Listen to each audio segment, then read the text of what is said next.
नमस्कार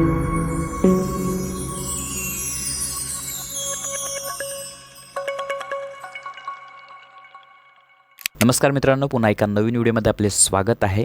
आजच्या व्हिडिओमध्ये आपण लाडकी बहीण योजनेतील महिलांसाठी जी एक महत्त्वाची आणि अतिशय आनंदाची बातमी आहे, अपडेट आहे, त्याच्याविषयी आपण माहिती घेणार आहोत।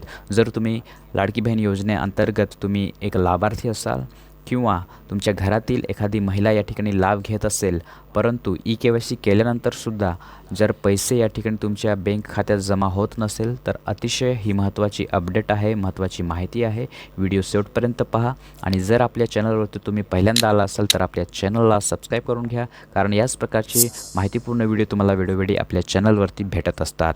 जर तुमच्या खात्यात 1500 रुपये येणं बंद झालं असेल तर हा व्हिडिओ तुम्ही शेवटपर्यंत पहा, कारण आपण या ठिकाणी लाईव्ह करून दाखवणार आहोत की योग्य रीतीने KYC कशी केली जाते। कारण या ठिकाणी महाराष्ट्रातील अनेक महिलांनी या योजनेचा लाभ घेतला होता, परंतु काही महिन्यापासून त्या लाभार्थी महिलांच्या बँक खात्यात 1500 रुपये जमा होण्याचा बंद झाला आहे। तर याचे मुख्य कारण म्हणजे KYC करताना चुकीचा ऑप्शन सिलेक्ट करणे। तर काळजी करण्याची आता गरज नाही, कारण शासनाने पुन्हा एक संधी दिलेली आहे। ज्या महिलांचा लाभ बंद झाला आहे त्या आता KYC पुन्हा करून त्यांचा लाभ सुरू करू शकतात।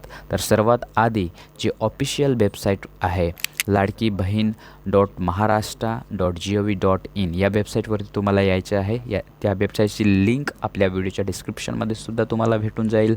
या होम पेजवर आल्यावर KYC पर्याय जो आहे त्यावरती तुम्हाला क्लिक करायचे आहे। आता या ठिकाणी जी लाभार्थी महिला आहे त्याचा या ठिकाणी तुम्हाला आधार क्रमांक व्यवस्थित टाकून घ्यायचा आहे। त्यानंतर जो कॅप्चा कोड दिलेला आहे तो कॅप्चा कोड सेम तुम्हाला कॅप्चा कोडच्या बॉक्समध्ये तुम्हाला टाईप करून घ्यायचा आहे। त्यानंतर मी सहमत आहे या बॉक्सवरती तुम्हाला टिक करायचे आहे। त्यानंतर OTP पाठवा या बटनावरती तुम्हाला क्लिक करायचे आहे।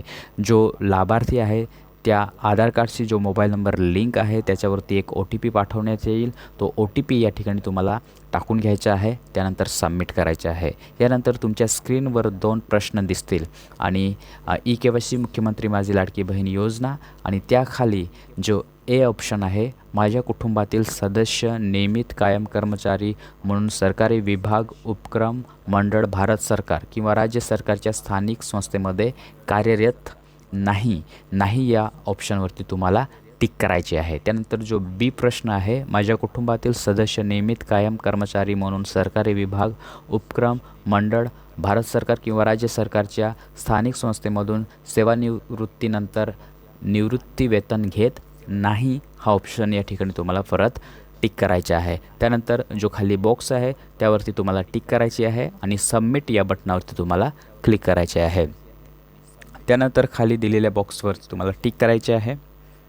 आता तुमची KYC यशस्वीरित्या पूर्ण झाली आहे असा या ठिकाणी मेसेज दाखवण्यात येईल आणि आता जे 1500 रुपये बंद झाले होते ते पुन्हा तुमच्या खात्यात जमा होण्यास या ठिकाणी सुरुवात होईल। तर या पद्धतीने योग्यरीत्या तुम्हाला KYC करून घ्यायचे आहे। ही माहिती सर्व महिलांपर्यंत नक्की शेअर करा आणि अशाच महत्त्वाच्या अपडेट्ससाठी आपल्या चॅनलला सबस्क्राईब करा आणि जर व्हिडिओ आवडला असेल तर लाईक करा। भेटूया पुढच्या व्हिडिओ, तोपर्यंत जय हिंद, जय महाराष्ट्र, धन्यवाद।